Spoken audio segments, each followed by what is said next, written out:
सभी को सादर अभिवादन। सत्यार्थ प्रकाश एकादश समुल्लास आर्यावर्तीय मतों की समीक्षा।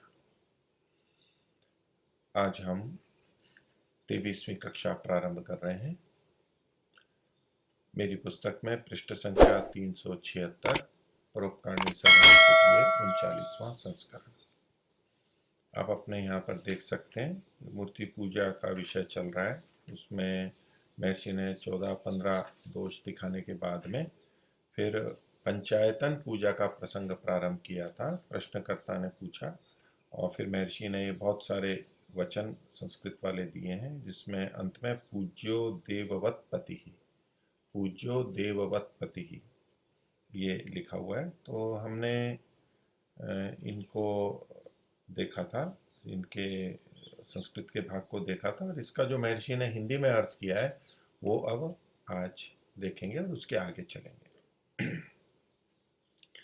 तो ये जो पंचायतन पूजा है या पंचदेव पूजा है, महर्षि ने कहा ये वेदोक्त है, वेदानुकूल है, वेदानुकूल कही गई है, ये की जा सकती है। और इसको महर्षि ने सच्ची मूर्ति पूजा कहा है।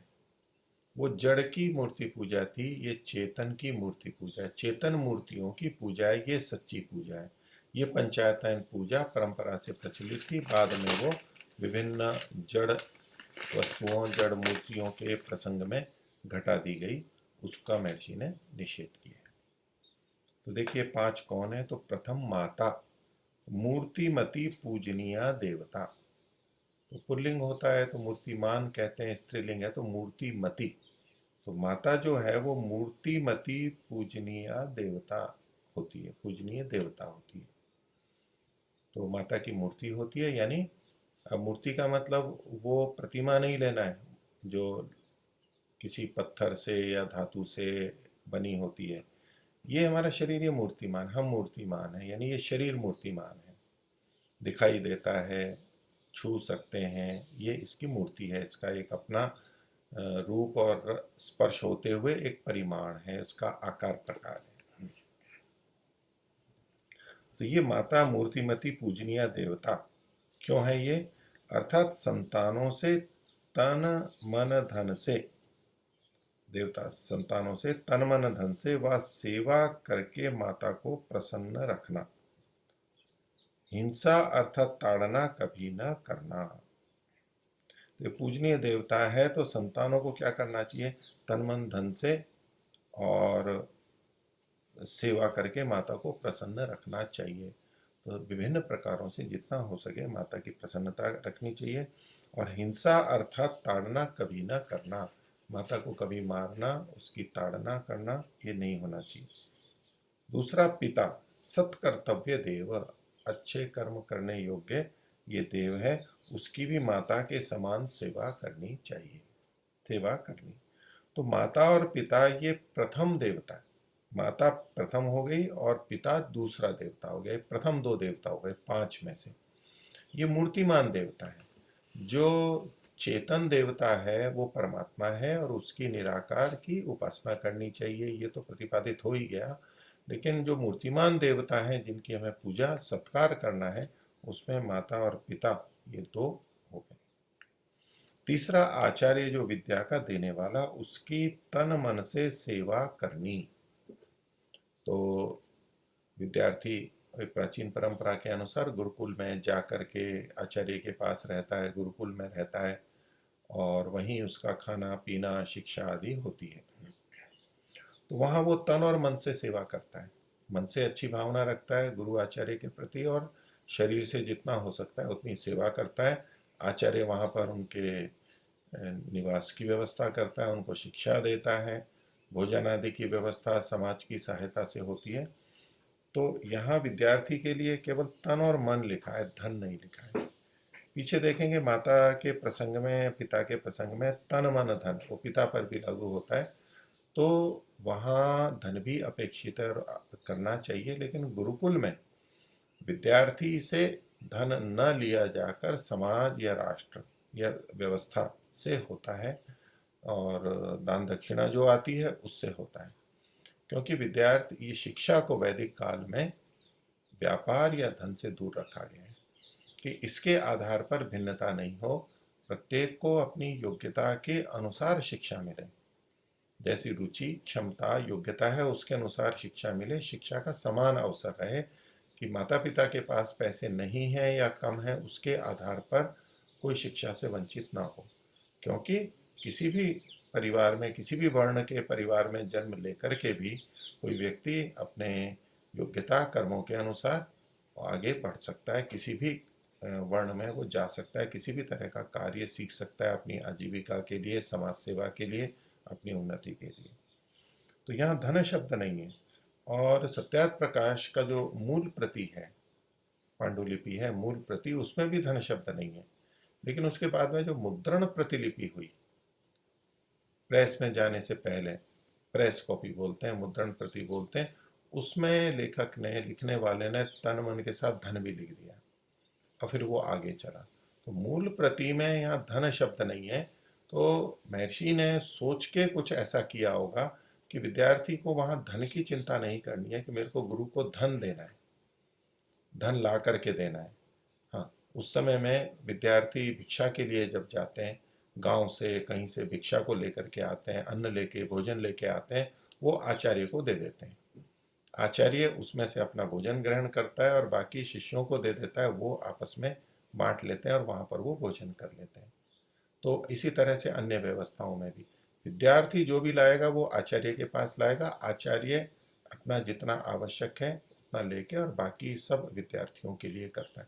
तो इस रूप में तो सेवा है, लेकिन धन के रूप में विद्यार्थी दे, इस तरह का यहाँ पर नहीं है। तो सही पूरी संभावना है कि यहाँ धन शब्द नहीं था, लेकिन बाद में आ गया है। चौथा अतिथि, ये भी अतिथि देवता है। तो महर्षि ने जैसे ऊपर कहा था, मातृदेवो भव, पितृदेवो भव, आचार्य देवो भव, अतिथि देवो भव, ये सब हमारा तैत्तिरीय उपनिषद का ये वचन दिया था। तो इसमें अब अतिथि है, अतिथि भी देवता होता है। अब यहाँ अतिथि का तात्पर्य वो नहीं कि जो हमारे कोई भी परिचित रिश्तेदार आ जाते हैं, हमारे मिलने वाले कार्यक्रमों में आते हैं, तब भी हम अतिथि बोल देते हैं, गेस्ट हैं, अतिथि हैं। आजकल वो शब्द इस अर्थ में भी प्रचलित हो गया है, पर वास्तव में ये जो जिनके लिए प्रचलित हो रहा था वो महर्षि यहाँ पर बता रहे हैं कि जो विद्वान, यानी अतिथि विद्वान ही होगा, धार्मिक हो, निष्कपटी हो, कपट नहीं करता हो, छल कपट नहीं, कि आके कुछ ऐसी बातें बता के किसी तरह से अपना स्वार्थ सिद्ध करना, धन को लेना, लोभी होना, कुछ कपट करके, धोखा देके और कुछ प्रलोभन देके, ऐसा करोगे तो ये हो जाएगा, पाप मुक्त हो जाएंगे, ये धन आ जाएगा, नौकरी मिल जाएगी, इस तरह से कपट चाल न करके लोभ न करें, निष्कपटी हो और सबकी उन्नति चाहने वाला हो। जो भी वहां पर है आसपास में सबकी उन्नति चाहता है और जगत में भ्रमण करता हुआ, किसी देश विशेष में नहीं, उस समय कहीं भी जा सकता था वो, और देश के बाहर नहीं जा सकते आज की स्थिति में, तो देश भी बहुत बड़ा है, राज्य भी बहुत बड़ा है, तो ऐसे भ्रमण करते रहते हैं। भ्रमण करता हुआ सत्य उपदेश से सबको सुखी करता रहे, उसकी सेवा करें। उपदेश सत्य होना चाहिए और सबको बताना चाहिए, बताएगा वो बच्चों को, युवाओं को, वृद्धों को, जिसकी जो समस्याएं उनको बताएगा, ये उसका काम था। ये हमारे यहाँ पर इस तरह की सेवा प्रचलित थी। और ऐसे व्यक्ति की सेवा करना, वो अपना घर छोड़ करके आया है अथवा विरक्त है, साधु संत है, घर नहीं है उसका, अकेला है और वो जा रहा है, सबको बता रहा है, सिखा रहा है, तो उसके आवास की, उसके भोजन की, अन्य कुशल क्षेम की व्यवस्था करना, उसको आगे तक पहुंचाना, ये सब वहाँ पर इसमें सम्मिलित है। तो ऐसे विद्वानों की सेवा, ये अतिथि सेवा कहलाती है, ये देव पूजा है। पांचवा कहा, महर्षि ने बड़ा महत्वपूर्ण बात रखी है, हम सामान्यतः उसको वैसे बोलते हैं हमारे यहाँ पतिदेव, और देवी, पत्नी को देवी बोलते हैं वो उस परंपरा में। तो स्त्री के लिए पति और पुरुष के लिए स्वपत्नी पूजनीय है, एक दूसरे के लिए पूजनीय है।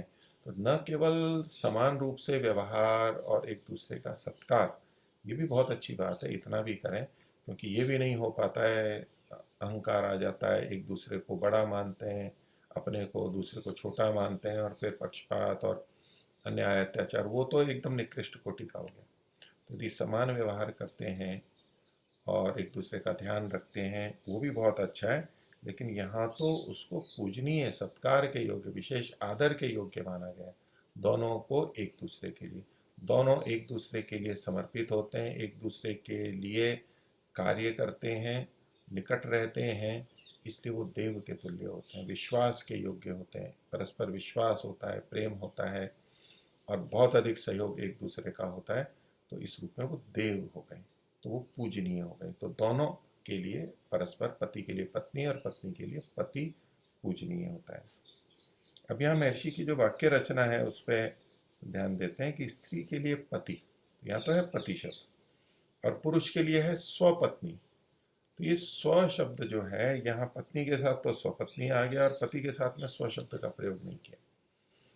तो ये है कि स्त्री के लिए पति मतलब अंतर्भावित है कि अपना पति, दूसरे का पति नहीं। इसी तरह पुरुष के लिए पत्नी यानी अपनी पत्नी, यहाँ स्व शब्द नहीं होता तब भी वही अर्थ आता, क्योंकि अन्य के लिए तो ये बात नहीं है। सामान्य रूप से हम अन्यों का आदर सत्कार करते हैं, अगर वो अतिथि हैं, आचार्य हैं वो, लेकिन और अपने जो परिचित बुजुर्ग हैं, मित्र इष्ट हैं, उनका भी हम सम्मान करते हैं। लेकिन पंचायतन पूजा में, ये जो देवों की पूजा है, उसमें पति पत्नी यानी अपना पति और अपनी पत्नी का ही विशेष ग्रहण किया गया। तो एक जगह पति लिखा है, एक जगह स्वपत्नी, यानी पत्नी के साथ स्व लिखा है, पति के साथ स्व नहीं लिखा है। तो यहाँ क्या मतलब है, इसका कोई रहस्य है? इसमें ये समान ही अर्थ है। यहाँ पति या पत्नी होता तब भी वही ग्रहण होता, और स्व शब्द पत्नी के साथ लिखा है तो वो स्वपति वहां पर भी लागू होता है। दूसरे, इससे पति का मतलब ये नहीं लिया जाएगा कि स्त्री के लिए पति यानी अपना पति और दूसरे का पति, सबका ग्रहण हो गया पति से, क्योंकि स्व शब्द नहीं लिखा है। ऐसा नहीं है, वो स्वपति ही उसके लिए पूजनीय है। क्योंकि लोक में व्यवहार में क्या हो जाता है कि जिनके साथ हम निकटता से रहते हैं, जैसे कि पति पत्नी हैं, अब परस्पर आदर सम्मान कम हो जाता है, कुछ टकराव हो जाते हैं, कुछ मत भिन्नता हो जाती है, और पूजा की बात दूसरी रही, सामान्य सत्कार भी नहीं होता है, आपस में विश्वास नहीं होता है, और एक दूसरे की निंदा या हानि करने लग जाते हैं, परस्पर विभेद हो जाता है, आपस में प्रीति नहीं रहती है। ये तो बहुत निकृष्ट स्थितियां हो गई।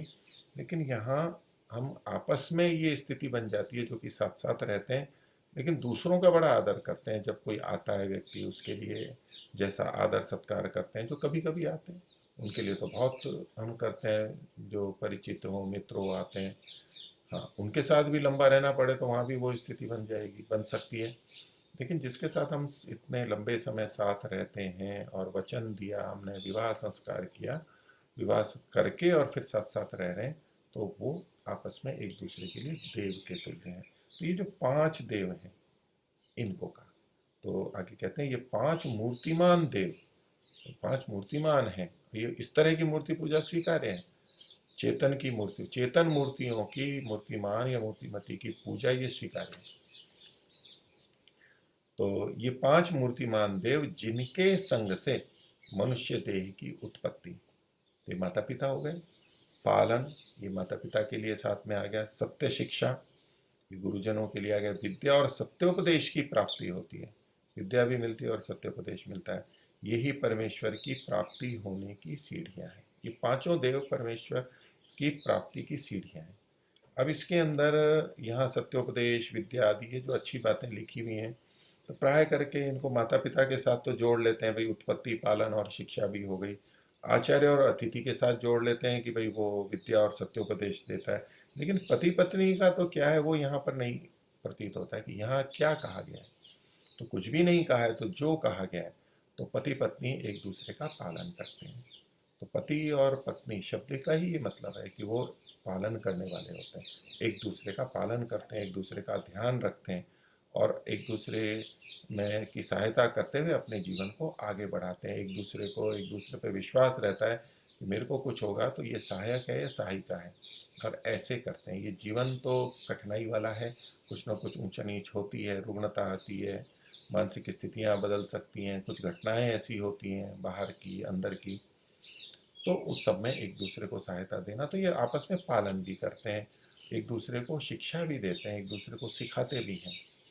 और सही तरीका तो ये है कि जब आपस में एक दूसरे को सिखाते हैं तो वहाँ पर कोई संकोच नहीं होता है, बता सकते हैं, दोष भी बता देते हैं, और हमें पता है कि ये हमारे अहित को नहीं चाहते हैं। तो जैसे बाहर कोई व्यक्ति हमें दोष बता देता है तो कई बार कष्ट दुख होता है, हम नहीं चाहते कि वो बताएं दूसरे, लेकिन पति पत्नी आपस में एक दूसरे को बता सकते हैं। उस दृष्टि से शिक्षा है, सत्योपदेश है, सिखाते हैं, विद्या है, बहुत सा व्यवहार परस्पर में सीखते हैं, तो ये सब बातें पति पत्नी पर भी लागू होती हैं। तो ये कई बार ऐसा विपरीत भी होता है कि हम एक दूसरों से तो सीख लेते हैं, दूसरों की बात तो सुन लेते हैं, जो बाहर के अन्य व्यक्ति होते हैं, वो चाहे शिष्टाचारवश सीखते हैं या जो भी कारण है, हम अपनी छवि अच्छी रखना चाहते हैं, लेकिन घर में यदि पति पत्नी एक दूसरे को कहते हैं, सिखाते हैं, तो वो नहीं सीखने को तैयार होते हैं, विपरीत भी होता है, सुनने तक को तैयार नहीं होंगे, मानेंगे कि नहीं मत और किसी को देना। तो लेकिन ये देव इसीलिए कि एक दूसरे को देते हैं, एक दूसरे की रक्षा करते हैं, पालन करते हैं, तो उन सब का हमें सम्मान करना चाहिए।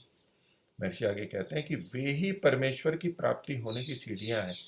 यानी जड़ मूर्ति की पूजा की अपेक्षा ये कहा जा रहा है कि वो ईश्वर की प्राप्ति की सीढ़ियां नहीं है, जैसा कि पूर्व पक्षी मूर्ति पूजक कह रहा था, ये आपको मूर्ति पूजा ही करनी है तो ये इनकी पूजा करो, और ये मुक्ति में सहायक हैं, सीढ़ियाँ हैं। जब ये सब अच्छे होते हैं, सज्जन होते हैं और धार्मिक होते हैं, उचित रीति से कार्य करते हैं, तो ये सब मुक्ति प्राप्ति में सहायक होते हैं। माता पिता भी सहायक होते हैं, गुरुजन भी होते हैं, अतिथि भी होते हैं, पति पत्नी भी होते हैं, ये सब मुक्ति में सहायक होते हैं। लेकिन ये यदि गलत हो तो ये मुक्ति में बाधक भी होते हैं, माता पिता भी बाधक हो जाते हैं, आचार्य भी बाधक हो जाते हैं, जो कि गलत बताते हैं, वो वास्तव में आचार्य ही नहीं होते, लेकिन फिर भी आचार्य हैं, लेकिन गलत बात बताते हैं, विपरीत बातें बता देते हैं। अतिथि भी आए तो शिक्षा के लिए हैं, लेकिन कुछ गलत बता देते हैं, और ऐसे ही पति पत्नी भी एक दूसरे के लिए मुक्ति के लिए बाधक भी बन जाते हैं। और प्राय करके लोग ऐसा समझते भी हैं कि ये सब आपस में बाधक हैं। आचार्य के लिए तो कह देंगे हाँ वही साधक है, लेकिन माता पिता के लिए कहेंगे कि वो बाधक है। वो कहेंगे कि नहीं, माता पिता तो बाधक हैं, वो मोह हो जाता है उनसे, और निकटता होती है। माता पिता बच्चों के लिए बहुत प्रेम रखते हैं, कुछ भी उनको बता देते हैं, कुछ भी छूट दे देते हैं, तो वो मुक्ति में बाधक बनते हैं, इसलिए घर से अलग रहो। ये बात आचार्य के साथ भी आ सकती है, आचार्य के साथ भी मोह हो जाता है, आचार्य को भी बच्चों से, शिष्यों से मोह हो सकता है, होता है, तो बाधक वहाँ पर भी वो भी हो सकता है। अतिथि तो आता है जाता है, लेकिन बार बार आ रहा है तो उससे भी हो सकता है। और पति पत्नी से तो मोह और राग की बात बहुत अधिक है ही संभावना, तो ये कभी भी मुक्ति में सहायक नहीं माने जाते, मुक्ति में बाधक माने जाते हैं। लेकिन महर्षि की देखिए स्थिति, उन्होंने क्या कहा है कि ये ही परमेश्वर की प्राप्ति होने की सीढ़ियां हैं। ये पंचायतन पूजा, इनकी पूजा करना, इनका देव रूप में रखना, ये दोनों अच्छे हैं, सब अच्छे हैं, और हम इनकी पूजा सत्कार कर रहे हैं, ये अपने आप में मुक्ति में सहायक है और मुक्ति की सीढ़ियां हैं। इनको मुक्ति के विपरीत नहीं समझना चाहिए। लेकिन अगर गलत है तो यही बंधन का कारण भी है, बहुत दुख का कारण भी होते हैं। वो तो आचार्य भी दुख का कारण बन जाता है, वो तो अतिथि भी दुख का कारण बन जाता है, झगड़े का कारण बन जाता है। तो वो तो कोई भी हो सकता है, गलत हो या हम गलत हैं तो ये हमारे को गलत लगने लगेंगे, या वो वास्तव में भी गलत हो सकते हैं। लेकिन उचित रीति से है तो ये सब मुक्ति प्राप्ति की, परमात्मा की प्राप्ति की सीढ़ी है। इनकी सेवा न करके जो पाषाणादि मूर्ति पूजते हैं वे अतीव पामर और नरक कामी हैं। तो वो निकृष्ट हैं, उनको समझ में नहीं आता है, और वो नरक की तरफ जाते हैं, यानी दुखों में जाते हैं। ये यही कारण उनको दुख में ले जाता है। अब जब हम सामान्यतया देखते हैं तो कई, देखो ये मूर्ति पूजक है लेकिन बड़े सुख में है, ये नरक में कहाँ है। लेकिन यदि कोई अच्छा है तो उसके कुछ या तो अन्य अच्छे कार्य हैं, लेकिन और ये केवल मूर्ति पूजा में पूरी तरह जो घुस जाते हैं, और वो जो उसकी हानियां हैं, और दुख इसलिए भी होगा क्योंकि वो सच्चे परमात्मा को नहीं जानते। लेकिन कोई मूर्ति पूजा भी कर रहा है और उधर कुछ अच्छा भी कर रहा है, और ईश्वर के कुछ अच्छे गुणों को भी मानता है, न्यायकारी मानता है, अच्छे कर्म कर रहा है, तो उसके कारण से जो वेदोक्त और ईश्वरोक्त बातें हैं, सच्ची बातें हैं, उनको करने से उसको अच्छा होता है। और वैसे पूरी तरह से इसी में घुसेगा तो नरकगामी हो ही जाएगा, और भविष्य में अगले जन्मों के लिए भी वहां पर नरक को प्राप्त होगा। यहाँ हो सकता है कुछ चीजें नहीं आ रही हो, लेकिन भविष्य के लिए ऐसा होगा, उसकी बुद्धि नहीं बढ़ेगी। आगे, अब ये जो पंचावतान पूजा या पंचदेव पूजा का महर्षि ने चेतन के लिए बात रखी, तो वो प्रश्न करता है कि माता पिता आदि की सेवा करें, वो ठीक ही बात है, और हम वो भी करेंगे और मूर्ति पूजा भी करेंगे, तब तो कोई दोष नहीं है। आपने दोष ये बताया कि इनकी पूजा करो, मूर्ति पूजा मत करो, लेकिन और इनकी पूजा न करेंगे तो हानि है। तो ठीक है, हम मानते हैं इन पांचों चेतन देवताओं की पूजा करनी चाहिए, माता पिता की सेवा करनी चाहिए, लेकिन हम साथ में अगर मूर्ति पूजा भी कर लेते हैं और मूर्ति पूजा करते हुए माता पिता की सेवा में कोई हम न्यूनता नहीं लाते हैं, तो फिर तो कोई बात नहीं है, फिर तो कोई हानि नहीं होनी चाहिए, फिर तो कोई दोष नहीं होना चाहिए। एक स्वाभाविक प्रश्न है, महर्षि उसका उत्तर दे रहे हैं। पाषाणादि मूर्ति पूजा तो सर्वथा छोड़ने सर्वथा छोड़ने और मातादि मूर्तिमानों की सेवा करने ही में कल्याण है। तो यहाँ जो पहला वाक्य है, पाषाणादि मूर्ति पूजा तो सर्वथा छोड़ने के योग्य है, यानी छोड़नी चाहिए, उसके छोड़ने में ही कल्याण है। इसको आप आगे से जोड़ सकते हैं, सर्वथा छोड़ने ही में कल्याण है, इतना भाग को हम दोनों के साथ में जोड़ सकते हैं कि पाषाणादि मूर्ति पूजा तो सर्वथा छोड़ने ही में कल्याण है और मातादि मूर्तिमानों की सेवा करने ही में कल्याण है। तो उधर छोड़ने में और इसको करने में कल्याण है। तो दोनों साथ साथ नहीं, उसको तो अगर दोनों साथ साथ कर रहे हैं तो माता पिता की पूजा करने सेवा करने में जो कल्याण है वो तो होगा, लेकिन मूर्ति पूजा से जो हानियां है वो तो आएंगी साथ में। तो आगे कहते हैं, बड़े अनर्थ की बात है कि साक्षात माता आदि प्रत्यक्ष सुखदायक देवों को छोड़ के अदेव पाषाण आदि में सिर मारना स्वीकार किया है। तो ये उनके लिए विशेष है जो माता पिता को छोड़ करके ऐसा करते हैं, और जो माता पिता की सेवा भी करते हैं, तो अब फिर भी उधर जाते हैं तो समय तो लगेगा, अन्य कार्यों में समय लगेगा, उससे कमी होगी या माता पिता की सेवा में कमी होगी, कुछ ना कुछ तो वहाँ पर फिर भी होगा। तो वो पाषाण आदि सिर में सिर मारते हैं, तो माता पिता को ही प्रणाम कर लें। इसको मूढ़ों ने इसलिए स्वीकार किया है कि जो माता पिता के सामने नैवेद्य व भेंट पूजा धरेंगे तो वे स्वयं खा लेंगे और भेंट पूजा ले लेंगे। तो कईयों को माता पिता का लेना भी अखरता है, बच्चों को ये खाते हैं और इतना खा लेते हैं, इतना खर्चा हो रहा है, कईयों को अखरने लगता है। जो अच्छी संतान है उनको नहीं अखरता, वो उसमें कोई बाधा नहीं होती, तो प्रसन्नता होती है कि ये मेरा स्वीकार कर रहे हैं, मैं इनकी सेवा कर पा रहा हूँ। लेकिन अनेक बार इसमें भी समस्या हो जाती है। तो अपना बचाने का जिसका स्वार्थ है, तो माता पिता को नहीं, वो मूर्ति को दिक्कत देगा कि वहाँ बचेगा और हम खा लेंगे बाद में बचा हुआ। आगे कहते हैं, हमारे मुख व हाथ में न पड़ेगा। यदि माता पिता को दे दिया तो हमारे हाथ में नहीं आएगा, उनके पास चला गया। इससे पाषाण आदि की मूर्ति बना, उसके आगे नैवेद्य धर, टन टन घंटा, पू पू शंख बजा, अंगूठा दिखला। तो ये प्रक्रिया वहाँ चलती है। अब ये जो अंगूठा दिखा रहे हैं, ये आजकल जैसे ठेंगा दिखाना बोलते हैं, अंगूठा दिखाना बोलते हैं, उस तरह की बात कही। यूँ सीधे नहीं दिखाते, लेकिन वहाँ प्रक्रिया ऐसी होती है, उसको कह रहे हैं। तो हम अंगुष्ठम गृहाण, तू तो अंगूठा ले, तेरे लिए तो अंगूठा। और भोजनम पदार्थम व अहम ग्रहीष्यामि, जो भी कुछ खाद्य पदार्थ है वो मैं ले लूंगा, तुम्हारे लिए ठेंगा ठेंगा अंगूठा दिखा देते हैं, कुछ नहीं मतलब। जैसे कोई किसी को छले व चिढ़ावे कि तू घंटा ले और अंगूठा दिखावे, उसके आगे से सब पदार्थ ले आप भोगे, वैसी ही लीला इन पुजारियों की। पुजारी शब्द वैसे तो प में ह्रस्व उकार होता है, पुजारी बोलते हैं, लेकिन महर्षि ने थोड़ा परिवर्तन करके उनके स्वभाव को बताने के लिए उस जैसा एक शब्द है, पूजारियों, पूजा अरियो। तो कहते हैं अर्थात पूजा नाम सत्कर्म, पूजा अच्छा कर्म कहलाता है, सत्कार करना, अच्छा कर्म करना है, पूजा हो गई। और सत्कर्म के शत्रुओं की है, अरि कहते हैं शत्रु को, अरिदल विनाशकारी, तो अरिदल अरि शत्रु को बोलते हैं। तो जो पूजा के यानी सत्कर्मों के शत्रु हैं, वो पूजा करने वाले नहीं, सत्कर्म को बढ़ाने वाले नहीं, नाम तो वो, लेकिन वो उल्टे कर्म करते हैं, इस दृष्टि से कहते हैं ये उसके शत्रु हैं। इन्होंने ये लीला की अपने स्वार्थ के लिए।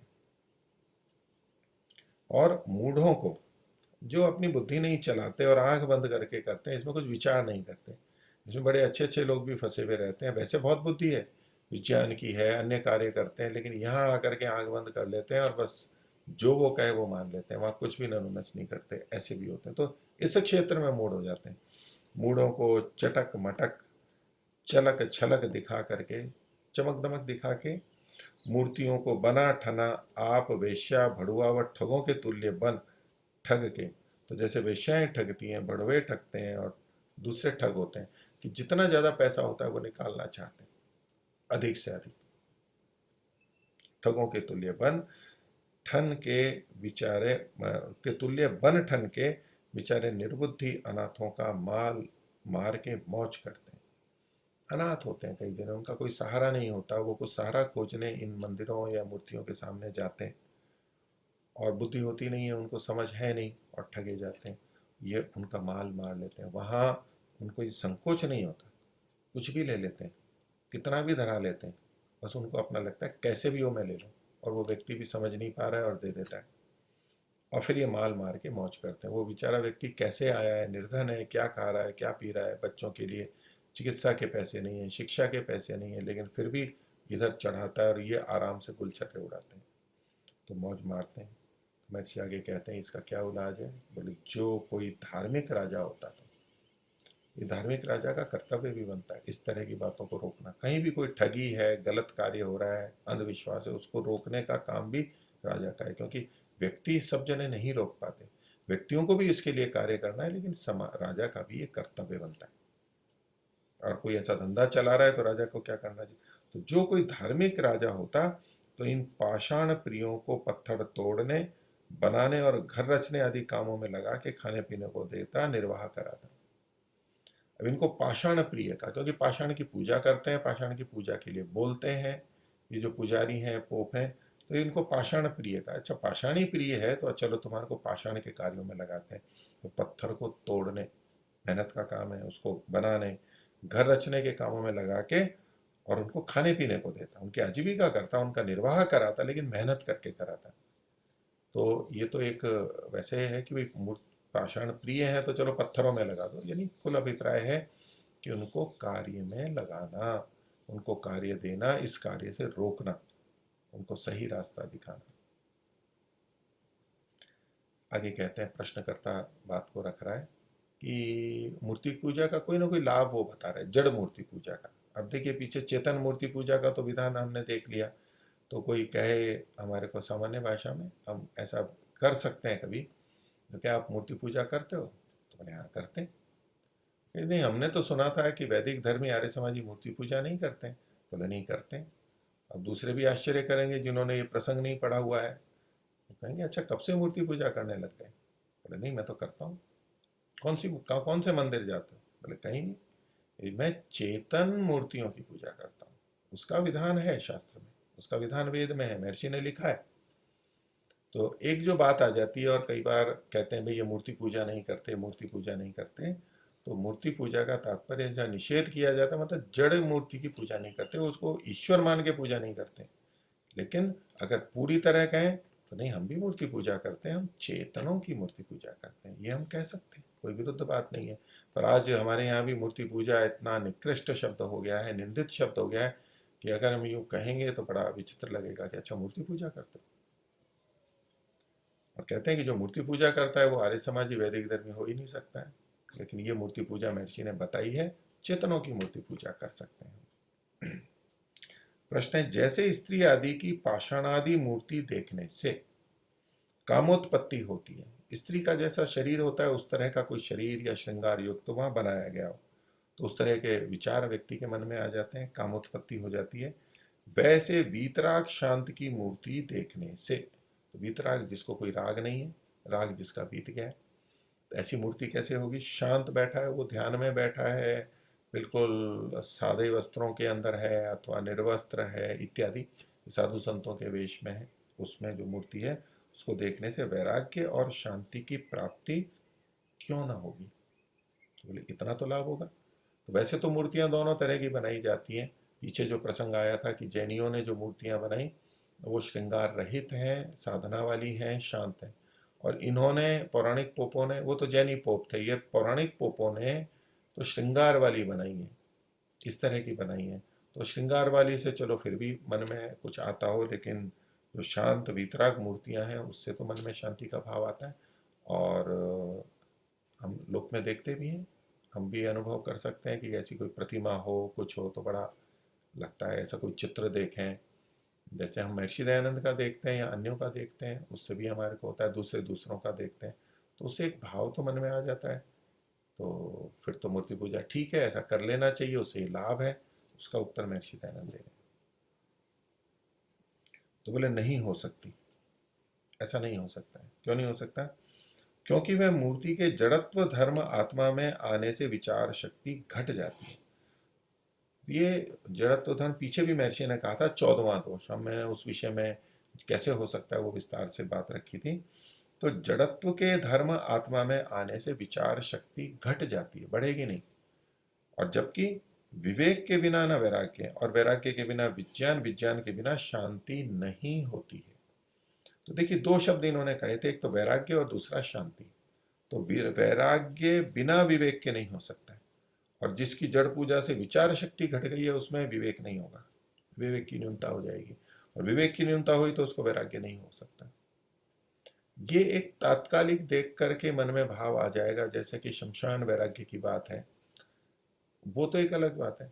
वो बस मूर्ति देखी और ऐसा मन में भाव आ गया, लेकिन ये सामान्य बात नहीं है। ठीक है, थोड़ा सा है, वो भी कैसे आया महर्षि इसका उत्तर आगे देने वाले हैं।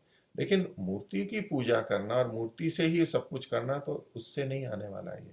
और प्रारंभ प्रारंभ में होता है, कभी कभी होता है, नया नया व्यक्ति हो, जब रोज वहीं जाना है, घंटों वहीं रहना है, तो धीरे धीरे वो अनुभव कर सकते हैं कि वो भाव, वो वैराग्य का भाव या विवेक का भाव, शांति का भाव वो नहीं रहेगा, कम हो जाएगा। तो विचार शक्ति घटती है, एक तो कहा। तो और विचार शक्ति घटती है तो विवेक के बिना वैराग्य नहीं होगा, विवेक के बिना न वैराग्य, और वैराग्य के बिना विज्ञान नहीं होगा। देखिए, एक क्रम बताया महर्षि ने। तो विवेक या ज्ञान वैराग्य के लिए आवश्यक है, और वैराग्य के बिना विज्ञान नहीं होगा। ये विज्ञान शब्द एक अलग है। अब ये जो सामान्य ज्ञान है, सूचनाएं हैं, जो आधुनिक ज्ञान है जिसको हम विज्ञान कह देते हैं, ये उससे तात्पर्य नहीं। ये विशेष ज्ञान है, वो व्यवहारिक ज्ञान है, अंदर से समझ जो बनी है वो है। तो विवेक भी समझ होती है, अंदर हमारे को ज्ञान हो गया, लेकिन उससे भी गहरा वैराग्य हो गया। और अब जो उसको ज्ञान या समझ पैदा होगी वो है विज्ञान। और विज्ञान के बिना शांति नहीं हो सकती, क्योंकि बहुत बार कुछ जान करके हमारे को वैराग्य भी हो गया, हमने कुछ कुछ वैराग्य कर लिया, बहुत सारी चीजें छोड़ दी, लेकिन शांति नहीं आ रही है अभी, क्योंकि विज्ञान उत्पन्न नहीं हुआ। तो महर्षि एक क्रम बता रहे हैं, ये विज्ञान अलग चीज है, ऊंची चीज है। तो जो अपने वेदों के भी विषय बताए जाते हैं, तो उसमें कर्म उपासना ज्ञान या विज्ञान, तो ज्ञान कर्म उपासना और विज्ञान, या कर्म उपासना विज्ञान। तो ज्ञान में विज्ञान भी आ जाता है, कई बार दोनों बातें आती है, लेकिन भेद अगर करेंगे तो भी किया जा सकता है विज्ञान, ये ऊंची बात है। विज्ञान के बिना शांति नहीं होती। वैसे हमारे यहाँ वैराग्य या त्याग के लिए कहा जाता है, त्यागात शांति निरंतर। तो त्याग से जो शांति है वो निरंतर होती रहती है, जैसे जैसे त्याग करते हैं उतनी उतनी शांति आती है। लेकिन पूर्ण शांति के लिए ये विज्ञान की भी आवश्यकता है। हम संतोष करते हैं, उससे भी हमें शांति मिलती है। अन्य भी चीज़ों का पालन करते हैं, हम अपरिग्रह करते हैं तो भी शांति मिलती है। ये सब चीज़ें हैं, लेकिन ये जो विज्ञान कहा जा रहा है ये एक विशेष प्रकार का कहा जाता है। आगे कहते हैं, और जो कुछ होता है, यानी ये जो वैराग्य और शांति की बात आ रही है वो, और जो कुछ होता है सो उनके संग, उपदेश और उनके इतिहास आदि देखने से होता है। उन लोगों के मतलब कुछ होता है, मना नहीं कर रहे हैं महर्षि, जो हम ये अनुभव करते हैं नहीं, कुछ ना कुछ प्रभाव तो आ रहा है हमारे को। तो ये कैसे आता है कि उनका कुछ हमने या तो संग किया हो, या उनका उपदेश हमने सुना हो, चाहे पुस्तक में पढ़ा हो, कैसे भी पढ़ा हो, सूचना से पढ़ा हो, दूसरों ने बताया हो, और उनका इतिहास आदि भी हमने देखा है, जाना है कुछ, ये ऐसे व्यक्ति थे, ये ऐसे व्यक्ति थे, महापुरुष थे, उन्हीं की मूर्तियां बनती हैं, उन्हीं से हम शांति का ज्ञान, अशांति आदि की प्राप्ति अनुभव करते हैं। तो ये जो उनके बारे में ज्ञान है उसके कारण से होता है। उस प्रतिमा, हम उनकी मूर्ति को देख करके हमारे मन में वो विचार, वो स्मृतियां आ जाती हैं पिछली, तो उनसे होता है। आगे कहते हैं, क्योंकि जिसका गुण व दोष न जान के उसकी मूर्ति मात्र देखने से प्रीति ही नहीं होती है। कि न तो गुण पता है न दोष पता है, बस केवल मूर्ति मात्र देख रहे हैं तो उससे प्रीति नहीं होती है। कुछ न कुछ इतिहास बताया जाता है, ये मूर्ति ऐसी है, इससे ये होता है, ये होता है। जब झूठा बताया जाता है तो प्रीति होती है। और इतिहास है जो सच्चा है वो सब कुछ बताया जाता है तो उससे भी उनकी मूर्ति को देख के वो स्मरण आ जाता है। तो आगे कहते हैं प्रीति होने का कारण गुण ज्ञान है। दोष का ज्ञान होगा तो प्रीति नहीं होगी, क्योंकि दोषी व्यक्ति होगा, दोष वाला होगा तो हमें लगेगा हमारे को हानि होगी, इसकी सन्निधि हमें नहीं करनी है, इसका साथ नहीं करना है। तो प्रीति होने का कारण गुण का ज्ञान है। हम उनके गुणों को जानते हैं तो हमारे को उससे प्रीति होती है। और जो हमारे को प्रभाव आता है मूर्ति को देख करके, वो उनके बारे में जो हमारा इतिहास का ज्ञान है, जो हमने सुना है, उसके कारण से आता है। वो जड़ मूर्ति के कारण से नहीं आता है। आगे कहते हैं ऐसे मूर्ति पूजा आदि बुरे कारणों ही से आर्यावर्त में निकम्मे, पुजारी, भिक्षुक, आलसी, पुरुषार्थ रहित करोड़ों मनुष्य हो गए। क्योंकि इन सब के कारण ही फिर वो निकम्मे हो जाते हैं और फिर उसी में लगे रहते हैं। भिक्षुक भी ऐसे हो गए, आलसी हो गए, पुरुषार्थ रहित हो गए, भिक्षा ले ले करके ही अपना जीवन करते हैं और कुछ करना नहीं उनको। बस कहते हैं हम तो साधना कर रहे हैं, हम तो बस त्यागी हैं, हमारे को कुछ नहीं करना है। आगे कहते हैं वे मूढ़ होने से सब संसार में मूढ़ता उन्होंने फैलाई। तो खुद मूढ़ थे और दूसरों को भी मूढ़ कर दिया। झूठ छल भी बहुत सा फैलता है। तो ये मूर्ति पूजा के बारे में जैसे जैसे बहुत सारे प्रश्न हमारे उठते रहते हैं, उनको महर्षि ने यहाँ पर पिरोया है। आज भी ऐसे प्रश्न उठते हैं और उनका समाधान भी महर्षि ने यहाँ पर किया। अब आगे महर्षि बताते हैं, प्रश्नकर्ता के रूप में वो बात रख के फिर उठा रहे हैं बात को, कि मूर्ति पूजा और इनके साथ में चमत्कार जोड़ दिए जाते हैं और उन चमत्कार से उनका महात्म्य बताया जाता है और इसलिए मूर्ति पूजा करनी चाहिए। ये एक और हथियार होता है कि देखो उनका बड़ा महात्म्य है, ये पूजा, ये सब चमत्कार होते हैं। तो ऐसी कुछ बातें आगे बताई जा रही हैं। तो प्रश्न क्या, देखो काशी में औरंगजेब जो नाम है, बादशाह को लाट भैरव आदि ने बड़े चमत्कार दिखाए थे। तो लाट भैरव ये काशी के हैं, भैरव, तो उन्होंने बड़े चमत्कार दिखाए थे उनको। औरंगजेब तो बड़ा शक्तिशाली था, राजा था, उसको भी दिखा दिया कि जब मुसलमान उनको तोड़ने गए, और भी मूर्तियां तोड़ी थी, लाट भैरव को भी तोड़ने गए, तोप का गोला मारा, तब बड़े बड़े भमरे निकलकर सब फौज को व्याकुल कर भगा दिया। तो ये चमत्कार कर दिया, देखिए लाट भैरव का, औरंगजेब जैसों को और उनकी सेना तक को भगा दिया। इसका उत्तर महर्षि कहते हैं पाषाण का चमत्कार नहीं है, क्यों भोले बनते हो, क्यों मूर्ख बनते हो। किंतु वहां भमरे के छत्ते लग रहे होंगे, उनका स्वभाव है जब कोई उनको छेड़े तो काटने दौड़ते हैं। तो ये तो बात स्वाभाविक है, हो गई, इसमें लाट भैरव की क्या बात है।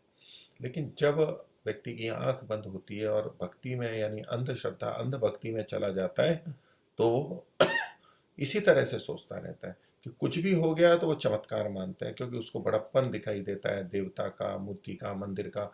और वो चूंकि उससे जुड़ा हुआ होता है तो एक तरह से वो अपने बड़प्पन को देख रहा होता है, या अपना बड़प्पन दिखाई देता है, लोकेशना होती है। ऐसे ही गुरुओं, आचार्यों के लिए, संस्थाओं के लिए भी व्यक्ति करने लग जाते हैं कि वहाँ से जुड़ते हैं, उनकी महत्ता से वो अपना बड़प्पन सिद्ध कर रहे होते हैं। मैं उससे जुड़ा हूँ, वो इतनी अच्छी है, तो वो वास्तव में उनकी प्रशंसा करते हुए अपनी प्रशंसा मान रहा होता है और बड़ा सुख और प्रसन्नता उसको होती है। अच्छी बात को बताना वहाँ तक ठीक है, लेकिन उनका चूंकि संबंध बन जाता है, स्वस्वामी संबंध बन जाता है, तो ऐसे में वहाँ की बातों को अधिकता से या बढ़ा चढ़ा करके भी कहते हैं, और कोई कहता है तो बड़ा अच्छा लगता है हमारे को। तो ये दोष है कि वो ऐसे चमत्कार बताते हैं तो बड़ा अच्छा लगता है। तो ये सोचते हुए भी कि भाई हो सकता है छत्ते में मधुमक्खियां लग गई हों और वो उड़ गई हों, उनको हानि हो, भमरों को हुआ हो, पर फिर भी ये देखेंगे देव का चमत्कार है। आज भी बहुत सारी चीजें होती हैं, कुछ भी होता है, बहुत दृष्टि जाती ही नहीं, बस वो कहते हैं ये ईश्वर ने किया होगा, ये देव ने किया होगा, अंधविश्वास के रूप में चला लेते हैं। दूसरा आगे कहते हैं और जो दूध की धारा का चमत्कार होता था वह पुजारी की लीला थी। तो यहाँ प्रश्न में तो नहीं इन्होंने चमत्कार बताया, लेकिन यह तो प्रसंग रहा होगा या महर्षि ने यहाँ पर लिखा है। वहाँ लाट भैरव में भी कोई दूध की धारा ऐसी या गिरती होगी जो लोगों को चमत्कार के रूप में दिखाते होंगे फंसाने के लिए। तो बोले वो भी पुजारी की लीला थी। वास्तविकता कुछ नहीं थी, लाट भैरव का कोई चमत्कार नहीं था। आगे प्रश्न करते हैं, देखो महादेव म्लेच्छ को दर्शन न देने के लिए कूप में और वेणी माधव एक ब्राह्मण के घर में जा छिपे, क्या यह भी चमत्कार नहीं है? मतलब जा छिपे, ये क्या चमत्कार है? कि वो मूर्ति थी, वो तो जड़ थी, वो तो जा नहीं सकती थी, तो कोई पत्थर जैसे अपने आप उठ के वहां कहीं चला जाए तो कहते हैं बड़ा चमत्कार हो गया। तो इसी तरह से अब ये कोई कुएं में मिली है और कोई बेणी माधव एक ब्राह्मण है उनके घर में मिली, बोले देखो वहां जा करके छिप गए, स्वयं चले गए, कोई मनुष्य नहीं ले गया, इसलिए ये चमत्कार लग रहा है। तो महर्षि कहते हैं भला, व्यंग भी कर रहे हैं, बोले अगर ऐसा है, इतना महात्म्य है तो भला जिसके कोटवाल यानी कोतवाल काल भैरव हों, ललाट भैरव आदि भूत प्रेत और गरुड़ आदि गणों ने मुसलमानों को लड़के क्यों न हटाए? तो अगर ऐसी ही शक्ति थी उनकी, ऐसा ही चमत्कार था, तो खुद जाके छिपे क्यों? इनको जो मारने वाले थे या तो तोड़ने आए थे उन्हीं को भगा देते, उनको क्यों नहीं हटा दिया? आगे कहते हैं, जब महादेव और विष्णु की पुराणों में कथा है कि अनेक त्रिपुरासुर आदि बड़े भयंकर दुष्टों को भस्म कर दिया था उन्होंने, बड़ी बड़ी कथा है असुरों को, दुष्टों को, राक्षसों को मारने की, तो मुसलमानों को भस्म क्यों नहीं किया? अगर उनकी शक्ति ही थी, ये जड़ में ही शक्ति है, तो उनको क्यों नहीं कर दिया? इससे यह सिद्ध होता है कि वे बेचारे पाषाण क्या लड़ते लड़ाते, पत्थर क्या लड़ेंगे लड़ाएंगे। जब मुसलमान मंदिर और मूर्तियों को तोड़ते फोड़ते हुए काशी के पास आए, तब पुजारियों ने उस पाषाण के लिंग को कूप में डाल दिया। ये जो पीछे इन्होंने कहा था कि महादेव ने दर्शन न देके कूप में चले गए, तो वो तो उन्हीं पुजारियों ने और इन्होंने डर करके, और कि इसकी रक्षा नहीं हो पाएगी तो कुएं में डाल दिया, बाद में कुएं से निकाल लेंगे, नहीं तो वो आएंगे तो इसको तोड़ देंगे, ये उनको भी पता था। इसलिए बचाने के लिए उन्होंने कुएं में डाल दिया। तो और वेणी माधव को ब्राह्मण के घर में छिपा दिया। हाँ, वेणी माधव एक ब्राह्मण के घर में जा छिपे, तो वेणी माधव भी प्रतिमा वो ब्राह्मण के घर में छिपा दिया। जब काशी में काल भैरव के डर के मारे यमदूत नहीं आते, महर्षि उनको व्यंग कर रहे हैं, कह रहे हैं ये कहा जाता है इनके कि काल भैरव के डर के मारे यमदूत नहीं आते, यमदूत काशी में नहीं आते, लेके नहीं जा सकते, यानी नरक में नहीं जाएगा, इत्यादि इत्यादि प्रचलित कर रखे हैं ताकि काशी में ही आ आए, और फिर लोग वहीं मरना चाहते हैं। और भी जगहों के लिए ऐसा प्रसिद्ध है, तो वृद्धावस्था में वहां जाते हैं, तो वहां मरते हैं तो सीधा मुक्ति मिलती है, इत्यादि प्रचलित कर रखा है। तो बोले जब काल भैरव के डर से यमदूत नहीं आते और प्रलय में भी काशी का नाश नहीं होने देते, इनका महात्म्य ऐसा है। तो प्रलय में तो सबका नाश होगा लेकिन काशी का नाश नहीं होगा। तो म्लेच्छों के दूत क्यों न डराए? उनके लोग थे, सिपाही थे, उनको क्यों नहीं डरा के भगा दिया? और अपने राजा के मंदिर का क्यों नाश होने दिया? अब तो ये तो काशी ही नहीं नष्ट होती, प्रलय में भी, जो कि परमात्मा करता है, शिव करते हैं, लेकिन फिर भी काशी बच जाती है। और यहाँ पर अपने राजा के मंदिर को भी नहीं बचा पाए, वो तो काशी में ही थे। तो यह सब पोप लीला है। कौन सी? जो ऊपर कहा कि इन्होंने वहां छुप गए, ये कर दिया, वो कर दिया, ये सब व्यर्थ की बातें हैं। इन पत्थरों की कोई शक्ति नहीं है, ये किसी को रोक नहीं सकते, कुछ ना आपकी रक्षा कर सकते हैं, पर हम उनके लिए कुछ ना कुछ करते रहते हैं, अपने को मान लेते हैं कि हमने बहुत कुछ कर लिया, तो कोई लाभ नहीं है, मूर्तियों को कोई लाभ नहीं है, हमारे को भी कोई लाभ नहीं है, ये हानिकारक चीज़ें, इनको छोड़ देना चाहिए, और फिर बड़ी बड़ी हानियां उठाते हैं। प्रश्नकर्ता फिर और चमत्कार की बात कह रहा है कि गया में श्राद्ध करने से पितरों का पाप छूटकर वहां के श्राद्ध के पुण्य प्रभाव से पितर स्वर्ग में जाते हैं। गया का श्राद्ध बहुत प्रसिद्ध है, पौराणिकों में बहुत प्रसिद्ध माना जाता है, और लोग दूर दूर से भी जाते हैं, वहाँ के आसपास के तो जाते ही हैं, जो दूर से भी बहुत से लोग वहाँ जा जा करके श्राद्ध करते हैं। और कुछ विशेष श्राद्ध भी होते हैं जो एक बार कर लिया तो फिर कभी भी श्राद्ध नहीं करना पड़ता है, बड़ा महात्म्य है उसका, इत्यादि बातें। तो वहाँ श्राद्ध किया, उसका पुण्य का प्रभाव है, कर्म का प्रभाव आ रहा है, प्रताप है उसका, कि पितर स्वर्ग में जाते। और ये तो एक तो बात हुई कि पितर के लिए कर रहे हैं तो पितर स्वर्ग में जाएंगे, भले ही कुछ भी कर्म किए हो, कैसे भी हो। अपने माता पिता को, पितरों को तो स्वर्ग भेजने की इच्छा रहती है कि चलो शांति से रहेंगे, सुख से रहेंगे। आगे कहते हैं पितर अपना हाथ निकाल कर पिंड लेते हैं, तो वहाँ पिंड दान करते हैं श्राद्ध में, वो खुद हाथ से ले लेते हैं, यानी वो कहीं मर गए हैं कहीं है, लेकिन वहां चमत्कार ऐसा है कि हाथ से लेते हैं खुद। क्या यह भी बात झूठ है?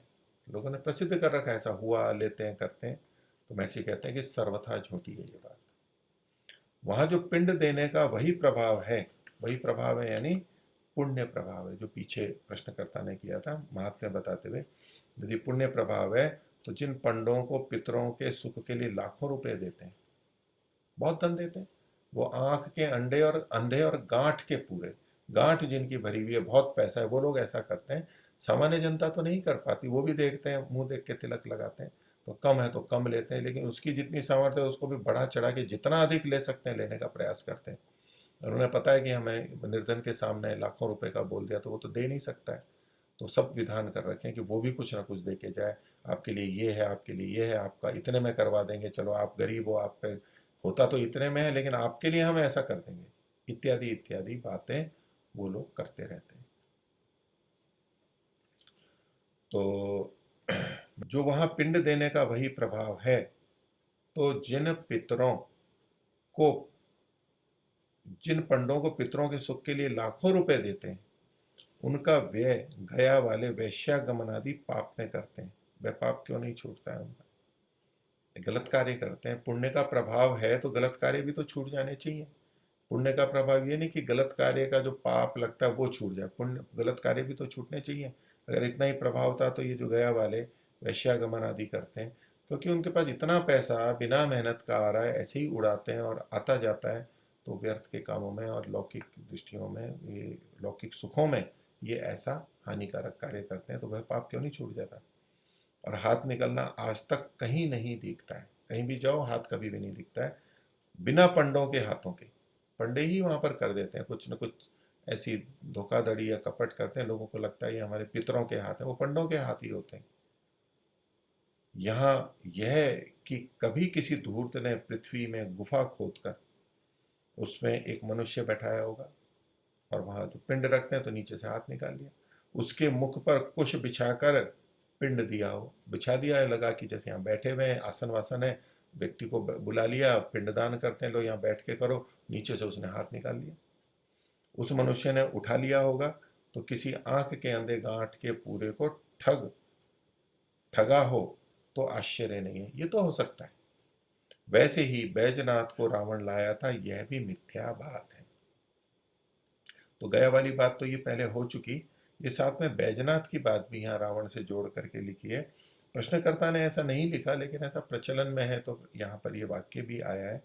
तो बैजनाथ ये आजकल झारखंड के अंदर है, तो वहाँ पर शालिग्राम और ये मूर्ति यानी शिवलिंग वगैरह कुछ है, तो उसके लिए ये कहते हैं कि रावण वहाँ से, रावण वाली कोई कथा है वहाँ, कि रावण ने शिव को प्रसन्न करने के लिए तपस्या की और शिव को अर्पित करने के लिए अपने सिर चढ़ाने शुरू किए। तो जैसे रावण के 10 सिर माने जाते हैं, तो सब 9 सिर दे दिए काट काट करके, फिर 10वें को भी काटने लगा, तो शिव प्रसन्न हो गए और उसको कहा कि वर मांगो। तो वर मांगा कि मैं आपके इसको शिवलिंग को, इसको मैं श्रीलंका ले जाना चाहता हूँ, तो उन्हें प्रसन्न होकर के दे दिया। लेकिन साथ में उनको कहा कि इसको अगर तुमने कहीं भी बीच में, शर्त ये है कि बीच में कहीं भी ज़मीन पे रखा या रखा गया तो ये वहीं पर ही जम जाएगा, वहाँ से आगे नहीं जा पाएगा, फिर नहीं उठा पाओगे। तो उन्होंने कहा ठीक है, तो वहाँ से चले, और चले तो श्रीलंका, हिमालय कहीं भी होंगे, वहाँ से नीचे उतरे होंगे, आए होंगे, तो श्रीलंका की तरफ, दक्षिण की तरफ जा रहे थे, तो उनको एक लघु शंका लगी, तो क्या करें, इसको नीचे रखे बिना लघु शंका नहीं जा सकते, तो किसी एक व्यक्ति को उन्होंने दिया और उसको कहा कि पकड़ के रखना, मैं आता हूँ लघु शंका करके। तो जमीन पे नहीं रखते तो वहाँ नहीं होता, उसको जो व्यक्ति को दिया उसको पता नहीं होगा, या वो भार नहीं उठा पाया, कुछ भारी था वो बहुत, तो उसने सोचा कि नीचे ही रख देता हूँ, उसने नीचे रख दिया। वो रावण लघु शंका करके आए, देखा तो वो नीचे रखा था, अब नीचे रखा तो अब उठा नहीं सकते, तो शर्त थी, तो वो वहीं पर ही रह गए। वो बैजनाथ की कथा बताई जाती है। तो महर्षि कह रहे हैं कि वैसे ही बैजनाथ को रावण लाया था वहां से, और ये जो कथा है तो यह भी मिथ्या बात है। आगे कहते हैं कि देखो, कलकत्ते की काली और कामाख्या आदि देवी को लाखों मनुष्य मानते हैं, क्या यह चमत्कार नहीं है? अब इसको भी चमत्कार माना जाता है कि भाई बहुत लोग मानते हैं, औरों को तो नहीं मानते, भाई इनकी कोई ना कोई विशेषता होगी तभी इतने लोग मानते हैं, इनमें कोई चमत्कार होगा तभी लोग मानते हैं। तो ये भीड़ को भी एक कारण के रूप में प्रस्तुत किया जाता है, और भीड़ को भी चमत्कार ही कहते हैं। क्योंकि सामान्यतया नहीं होता तो लोग मान भी लेते हैं कि अच्छा इतने लोग आते हैं यहाँ पर। सुनते हैं जब वहाँ देखते हैं इतने एक के बाद एक आए जा रहे हैं और सब कोई कुछ कर रहा है कोई कुछ कर रहा है, इतने श्रद्धान्वित हैं। लगता है कि नहीं ये तो सब सच्चे हैं, मैं ही यहाँ तक अभी तक नहीं आया और मैंने इसको समझा नहीं, इतने सारे लोग मूर्ख थोड़े हैं। वो भी फिर वैसा ही बन जाता है, ये प्रभाव हो जाता है मनोवैज्ञानिक, सम्मोहन हो जाता है, वो भी उसी को मानता है और वो भी फिर वैसा ही करने लग जाता है। और ऐसे ही उनको देख के दूसरे करने लग जाते हैं। और ये जो जो श्रद्धालु दिख रहे हैं कई, वो कितनी वास्तविक वाले हैं या वो भी देखा देखी आए या साथ में लाए गए, ये तो दूसरों को पता नहीं है। लेकिन परस्पर एक दूसरे का ये प्रभाव होता है। और जो लाखों मनुष्य मानते हैं इसी को भी एक चमत्कार के रूप में माना गया। तो महर्षि कहते हैं कि कुछ भी नहीं वहां पर काली और कामाख्या में। जो बहुत लोग जाते हैं ये अंधे लोग हैं, ना समझ लोग हैं, भेड़ के तुल्य एक के पीछे दूसरे चलते हैं। भेड़ चाल का ही जाती है, बिना समझे बस चलते जाना चलते जाना, जहाँ एक भेड़ जा रही है वहीं जाना। और कूप खाड़े में गिरते हैं, हट नहीं सकते। एक गिर गई फिर भी जाएगी, वैसे गिर वो भी गिर जाएगी, गिरते जाएंगे गिरते जाएंगे। ये भेड़ चाल है। वैसे ही एक मूर्ख के पीछे दूसरे चलकर मूर्ति पूजा रूप गड्ढे में फंसकर दुख को पाते हैं। मूर्ति पूजा गड्ढा, एक जाता है वो गिरता है, उसको भी कुछ लाभ नहीं हो रहा, हानि हो रही, दूसरा भी पीछे पीछे जाता है, सोचना वो भी चलता जाता है, वो भी गड्ढे में गिरता है, जाते जाते हैं जाते जाते हैं। तो ये तो भेड़ चाल है, ये कोई चमत्कार की बात नहीं है, ये मूर्खता है, मूर्खता है। अब आगे वो फिर रखता है, दूसरी जगह का नाम ले रहा है, क्योंकि चमत्कार बहुत सुने होते हैं, ये कथाएं बहुत प्रचलित हैं। तो कुछ संकेत के रूप में घटनाएं यहाँ पर महर्षि ने अलग अलग लोग जगहों की उठाई है, उनके बारे में बता रहे हैं। प्रश्नकर्ता के रूप में लिखा गया है, प्रश्न गया है कि भला यह तो जाने दो, चलो पीछे वाली बात है और वो सोचो उसको सिद्ध भी नहीं कर पा रहे, चलो वो तो जाने दो, छोड़ दो। परंतु जगन्नाथ में प्रत्यक्ष चमत्कार है। दूसरे तो चलो देखा नहीं जाता, यहाँ तो सीधा देखा जाता है। क्या कि एक कलेवर बदलने के समय चंदन का लकड़ा समुद्र में से स्वयं आता है। तो जो उनका वस्त्र आदि कलेवर बदलते हैं, जो भी कुछ श्रृंगार या होता होगा, तो उस समय समुद्र से अपने आप चंदन का टुकड़ा आता है, समुद्र में से आता है। ये चमत्कार है देवता के लिए। एक बात कही, स्वयं आता है। दूसरा कहते हैं चूल्हे पर ऊपर ऊपर 7 हंडे धरने से ऊपर ऊपर के पहले पहले पकते हैं। सामान्य तो यही है, एक के ऊपर एक हो तो सबसे पहले नीचे का पकेगा, उसकी गर्मी से ऊपर पकेगा, और ऊपर ऊपर 7 हांडियां हैं तो ऊपर तक आग कितनी पहुंचेगी और कितना पकेगा, या मात्र थोड़ा सा गर्म होगा, लेकिन फिर भी नीचे पहले पकेगा, ऊपर तो नहीं पकना चाहिए। तो बोले लेकिन 7 हांडे धरते हैं, उसमें ऊपर ऊपर के पहले पहले पक जाते हैं। ये चमत्कार तो हो गया। देखिए, जो कोई वहां जगन्नाथ की प्रसादी न खावे तो कुष्ठी हो जाता है, ये अगला चमत्कार है कि अगर ऐसा करें तो वो दंड देते हैं। अब इसको अच्छा मानते हैं बुरा मानते हैं, प्रसादी नहीं खाई तो कुष्ठी बना दिया उसको। ये क्या अनिवार्यता है कि प्रसादी नहीं खाई तो उनका अपमान कर दिया, वो क्रोधित होकर के कुष्ठी बना दिया। तो वो बाध्य करते हैं ऐसा करके, नहीं प्रसाद अवश्य खा करके जाना है आपको। आगे कहते हैं और रथ आपसे आप चलता है। तो ये रथ यात्रा निकालते हैं जगन्नाथपुरी में, तो वो रथ अपने आप चलता है, बड़ा सा रथ है। और पापी को दर्शन नहीं होता है, वहाँ बहुत भीड़ होती है। बोले जो पापी होता है उसको दर्शन नहीं होते हैं। आगे इंद्र दमन के राज्य में एक राजा थे, उनके राज्य में देवताओं ने मंदिर बनाया है, ये जो मंदिर है जगन्नाथ का। और कलेवर बदलने के समय एक राजा, एक पंडा और एक बढ़ाई मर जाने आदि चमत्कारों को तुम झूठ न कर सकोगे। तो एक राजा, पंडा और बढ़ाई मर गए थे। वो मर गए मतलब साथ में जोड़ा हुआ है कि उनको वो अपने साथ ले गए। यहाँ पर वो भक्त थे, वहां जाते थे, उनको सबको अपने साथ में ले गए। ये चमत्कार है देखो। इन सब का महर्षि उत्तर दे रहे हैं। बोले जिसने 12 वर्ष पर्यंत जगन्नाथ की पूजा की थी वह विरक्त होकर मथुरा में आया था और मुझसे मिला था। महर्षि तो मथुरा में रहे थे, तो विरक्त हो गए मतलब वहां से खिन्न होकर के। वो विरक्ति का मतलब ये नहीं है कि कोई ऊंचे अर्थ में वैराग्य हो गया। दुष्ट चीज है, खराब चीज है, उससे तो विराग होना ही है, उससे मन उछट जाता है उसका, व्यक्ति का। बोले 12 वर्ष तक जगन्नाथ की पूजा की, जैसा वो कहते होंगे अच्छे से अच्छी वो मिला। बोले मैंने इन बातों का उत्तर पूछा था, उन्होंने ये सब बात झूठ बतलाई। महर्षि मान ही गए होंगे, उनसे पूछा, किंतु विचार से निश्चय यह है कि ये करते कैसे होंगे, फिर ये सब झूठा है लेकिन हो तो रहा है। वो कह रहे हैं कि प्रत्यक्ष देखते हैं, तो कहते हैं कि जब कलेवर बदलने का समय आता है तब नौका में चंदन की लकड़ी ले समुद्र में डालते हैं। कहीं दूर से उधर से जाके नौका चली गई और वो समुद्र में चंदन की लकड़ी डाल देते हैं, और वह समुद्र की लहरियों से किनारे किनारे लग जाती है। आता हुआ दिखता होगा कि देखो ये चंदन की लकड़ी आ रही है, धीरे धीरे आती है आती है आती है आती है, लोग देखते हैं, चमत्कार देखते हैं, फिर आ जाती है किनारे पे, और फिर उसका कलेवर बदलने में उपयोग करते हैं। तो बोले ऐसा कर देते होंगे, समझने में यही आता है, नहीं तो अपने आप तो समुद्र से आ ही कैसे सकती है। आगे कहते हैं उसको ले सुथार लोग मूर्तियां बना देते हैं चंदन की। और जब ये अब अगली बात, जो वो हंडियों वाली बात थी कि ऊपर का पक जाता है नीचे का कच्चा रहता है, चमत्कार था। तो जब कहते हैं कि जब रसोई बनती है तब किवाड़ी बंद करके बिना रसोइयों के अन्य किसी को न जाने न देखने देते। किवाड़ यानी द्वार बंद कर देते हैं, रसोई तो अंदर रहते ही हैं, उनके अपने आदमी हैं, और किसी को नहीं जाने देते न देखने देते हैं। और भूमि पर चारों ओर 6 और बीच में एक चक्राकार चूल्हे बनाते हैं। वो वहाँ प्रक्रिया होगी, इतने बनाते हैं।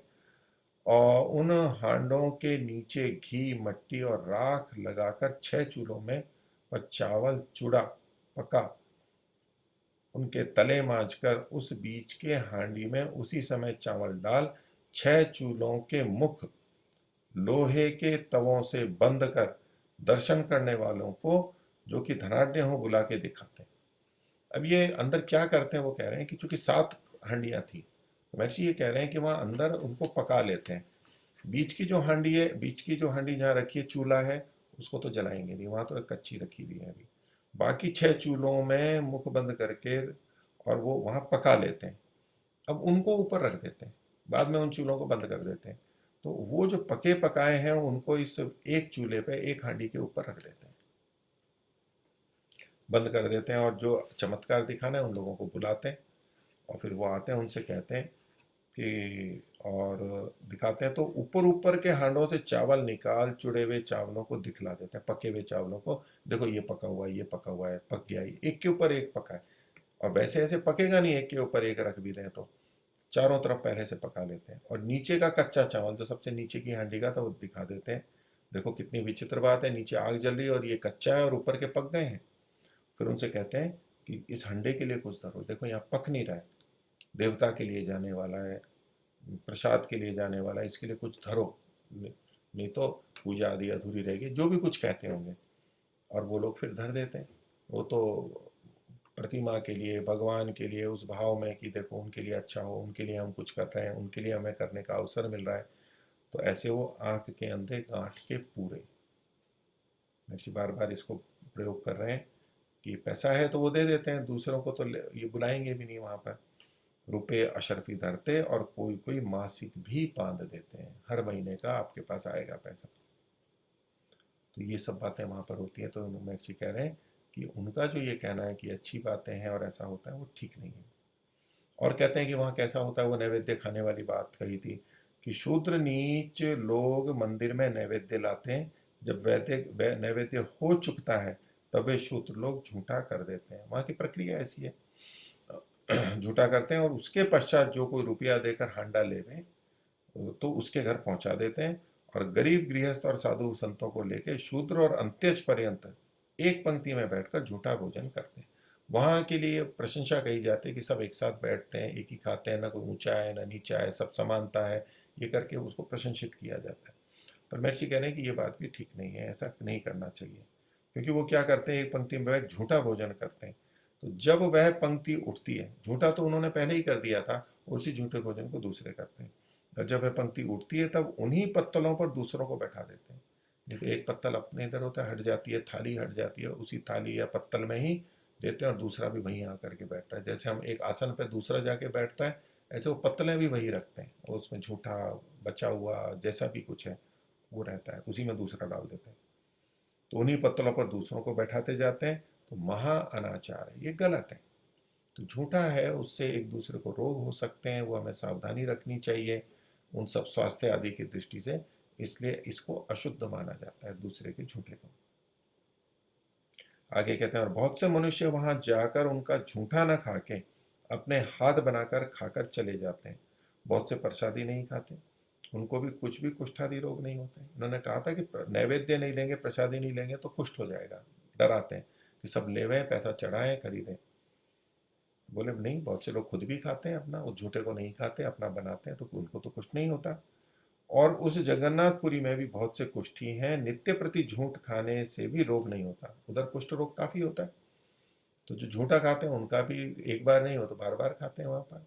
फिर उनको कुष्ठ कैसे हो गया? जब कुष्ठी का रोग दूर हो जाता है तो वहां उनको वो खाते हुए कुष्ठ कैसे हो गया और ठीक क्यों नहीं हो जाता है? तो ये सब महर्षि ने उनके लिए बताया कि ये सब झूठी बातें हैं, ठीक नहीं है। और आगे भी इसके विषय में, जगन्नाथपुरी के बारे में जो लोग कहते हैं और ये मानते हैं, उसमें जो गलत बातें हैं वो बताएंगे। आज का विषय इतना ही रखते हैं। सभी को सादर नमस्ते। ओम शांति।